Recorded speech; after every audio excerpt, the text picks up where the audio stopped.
புதுக்கோட்டை மாவட்டம் திருமயம் அருகே ஜபஹர் அலி என்ற சமூக ஆர்வலர் லாரி ஏற்றி படுகொலை செய்யப்பட்டதற்கு காரணமான அனைவர் மீதும் நடவடிக்கை எடுக்க வேண்டும் என அதிமுக பொதுச் செயலாளர் எடப்பாடி பழனிசாமி வலியுறுத்தியுள்ளார்.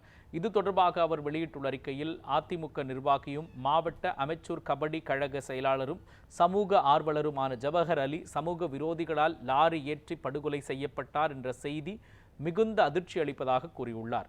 கனிம வளக் கொள்ளை தொடர்பாக அவர் பலமுறை புகார் அளித்தும் எந்த நடவடிக்கையும் எடுக்காமல் தற்பொழுது அவரை சமூக விரோதிகள் லாரி ஏற்றி படுகொலை செய்திருப்பது மக்களிடையே பெரும் அச்சத்தை ஏற்படுத்தியுள்ளது என்று எடப்பாடி பழனிசாமி கூறியுள்ளார்.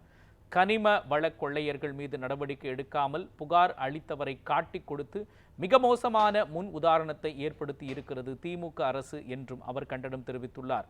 கனிம வள கொள்ளையர்கள் மட்டுமின்றி ஜபஹர் அலி கொடுத்த புகார்கள் மீது நடவடிக்கை எடுக்காத அனைத்து அதிகாரிகளும் அவரது மரணத்திற்கு பொறுப்பு என்று கூறியுள்ள எடப்பாடி பழனிசாமி, உரிய விசாரணை நடத்தி அனைவர் மீதும் நடவடிக்கை எடுக்க வேண்டும் என்று வலியுறுத்தியுள்ளார்.